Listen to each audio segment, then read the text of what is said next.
You want to know something I've learnt over the course of this review series?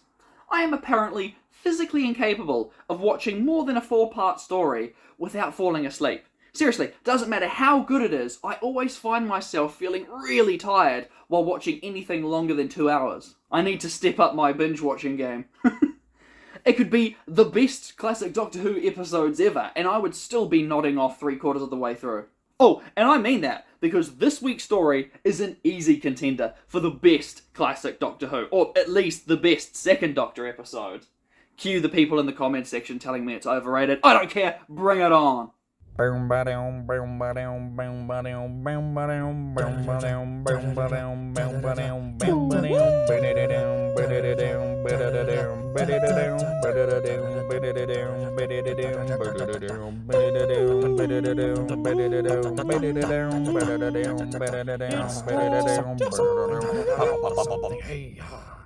The Invasion is an impressive 8-part serial from late December back in '68.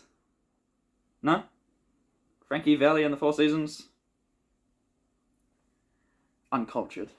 This serial was made for me. I love everything about it, from the beautiful purple DVD cover, to the writing and atmosphere, the music, the action, the characters, even the animation. This is one of only 3 Patrick Traughton stories that I had seen before, including Tomb of the Cybermen and the War Games, not including the 2 Doctors. I had forgotten pretty much everything, aside from the visual of the Cybermen marching through the streets of London, and, of course, the Doctor jumping around dodging the explosives. Those 2 iconic images are seared into my brain forever.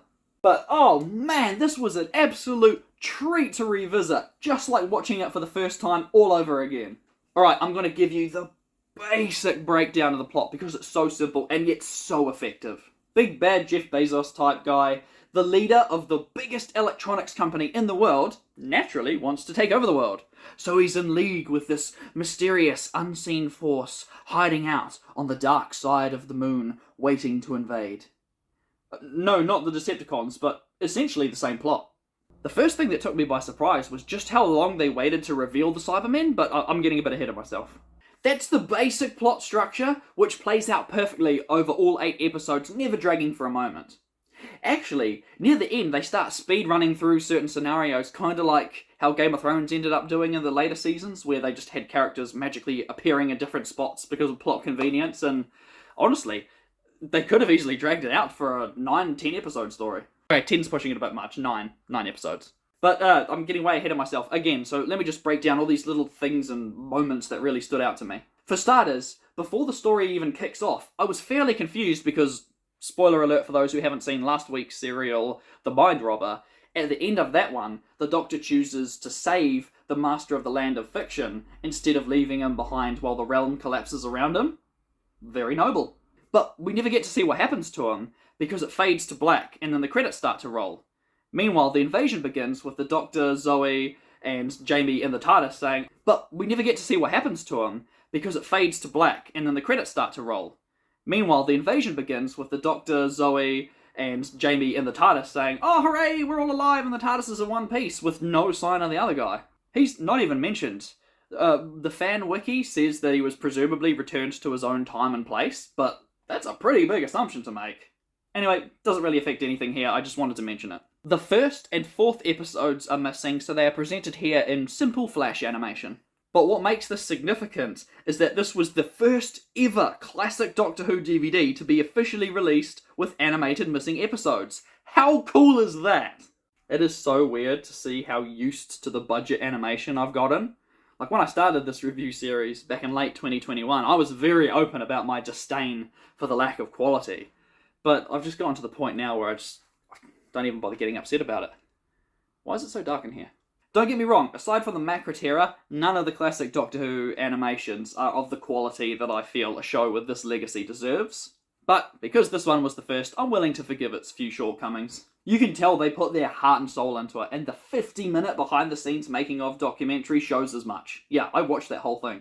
Right, rewinding a bit, I want to talk about the intro real quick. Right at the start of the first episode, the TARDIS materialises out in space, and you could just about make out the shape of this object hiding in the shadows of the moon, setting up events to come brilliantly, and then they are immediately fired upon by a giant missile which lands a direct hit right into the TARDIS.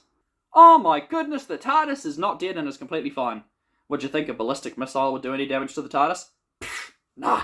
It's going to take something way more serious than that to bring the TARDIS down, like a bit of faulty wiring.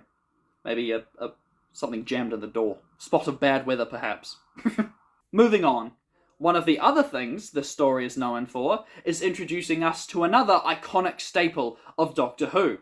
The invasion introduces us to the United Nations Intelligence Task Force, aka U.N.I.T. And who's in charge of our little brigade? Why, it's none other than Colonel Lethbridge Stewart, now promoted to the rank of Brigadier after the events of the Web of Fear. Yes, I was saying Colonel wrong deliberately. Your lack of Dad's army lore lets me down. A bloke called Benton is also introduced here. He's apparently quite a significant character in a lot of U.N.I.T stories going forward, but he wasn't as much of a major player here, so honestly I couldn't even tell which one he was. But he gets his own spin-off. Yay. U.N.I.T, the Brigadier, a sinister Elon Musk type tycoon bent on world domination. This could have worked all on its own without any invasion needed. And it does. One thing I'll say to any first-time viewers out there is that The Invasion, more than any other serial I've reviewed so far, works so much like a movie, with a continuous, moving narrative that is so laser-focused with minimal padding or distractions. And what's even more impressive is you could theoretically see it as even 2 movies. There are 4 episodes on each of the 2 discs, with the first 4 episodes working as its own complete story arc, while simultaneously setting up the bigger reveal of what's to come. Seriously, after some thrilling espionage and a daring rescue, we get the amazing reveal of the Cybermen. The tale of 2 parts. Brilliant. Once the Cybermen are ultimately revealed, it adds so much more weight to the situation. No longer is it about one power-hungry man, but a potential entire invasion force bent on world's destruction, not domination. And, alright, I wasn't going to talk about the human leader villain, because I had so many other notes I had to get through, but after one incredible scene in episode 7, I just had to give the guy his dues. This is Tobias Vaughan, played by Kevin Stoney, the guy who wants to control Earth. He was also Mavic Chen back in the Daleks' Master Plan, but I can't be bothered talking about it. He gives a very subdued performance for the most part, making the occasional outburst really startling. He commands the screen, and he has such an imposing presence that even his underlings fear him. Not in the cliche, like, tyrannical dictator where, like, oh no, if I do something wrong you might kill me. No, like, I mean, they have no idea how unhinged he might get. Sure, he's an idiot for trusting the Cybermen, but the thing is, the Cybermen in The Invasion don't actually show up in force until the last 2 episodes, so the entire thing up until that point rests entirely on his performance. And he nails it. It totally works. The scene I mentioned is when he puts a loaded weapon into the hands of one of his prisoners and says, "Go on, shoot me." You won't. Badass. Although, tiny spoiler, it's never addressed how he manages to survive being shot 3 times at point blank range. He laughs it off and doesn't even flinch, so I thought, oh okay, it's going to reveal that he's already part Cyberman or something. But no, dude just tanks 3 shots to the chest and moves on with his life. Bulletproof vest, maybe? Deleted scene? I don't know. Actually, there were a couple of teeny tiny things the writers overlooks. They're not major plot holes or anything. They're not even worth bringing up, honestly. But in today's day and age of nitpicking, I'll mention them just for the sake of it. Number 1, U.N.I.T has a helicopter following the Doctor to make sure he's safe, and he radios up and says, "Stay out of sight." Dude, you're in a helicopter. Loud helicopter, flying close to the ground, like, they hear and see you. We see them see you. You ain't staying out of sight of no one. And secondly, the Doctor asks the Brigadier if he can borrow a canoe. Excuse me, Doctor, but you literally had a rowboat sitting in your TARDIS a few serials ago. What, could you not be bothered getting it out of the TARDIS? Pfft, lazy bugger. See? Nitpicks. Big whoop. Nobody cares that you think the story sucks, Carl. No, the only complaint I have is that the annoyingly loud water dripping sound effect from the William Hartnell era is back to haunt me again. Ugh, why did they have to go into the sewer? Alright. The only thing left to discuss is the newly redesigned Cybermen. I prefer the older design. Not the terrible ones from the 10th Planet. Oh, no. I mean, like, the moon base onwards. I think they nailed the perfect design. Tall, imposing, threatening. These bigger heads just seem a bit too silly.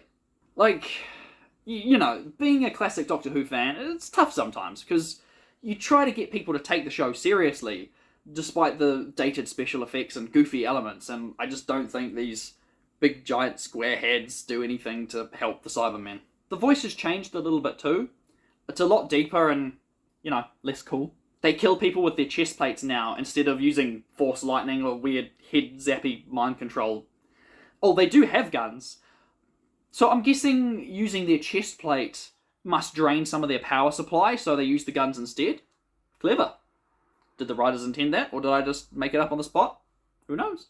Ah well, I know we're stuck with that box head design for the rest of the show's run until the revival series. And just for the record, I don't dislike the new design, I just love that Moonbase era one so much more. And that, my dear viewers, is The Invasion. There is so much more I could talk about, like the deliberate references to Professor Travers, the way that they defeat some Cybermen by driving them crazy by infusing emotions into their emotionless core, which is like an idea we see return in the revival series. There is so much to love about this one. And although I was surprised by just how sparingly the Cybermen were used, I was caught off guard by just how well the story leading up to it flowed together. If you've never seen this one, or you're looking to give classic Doctor Who a go, The Invasion is right here. Just go for it. Spread it over 2 nights. Episodes 1 to 4 one night, 5 to 8 the next night. I can't believe there's only 3 stories left until we're at Patrick Troughton's finale. I'm enjoying this so much I don't want it to end. But like all good things, I suppose it has to end eventually. Like this year. What an incredible story, easily one of my favourites alongside Tomb of the Cybermen and the Macra Terror. Next week, we're going to be taking a look at the Crotons. What is this, breakfast cereal? Oh well, see you next year.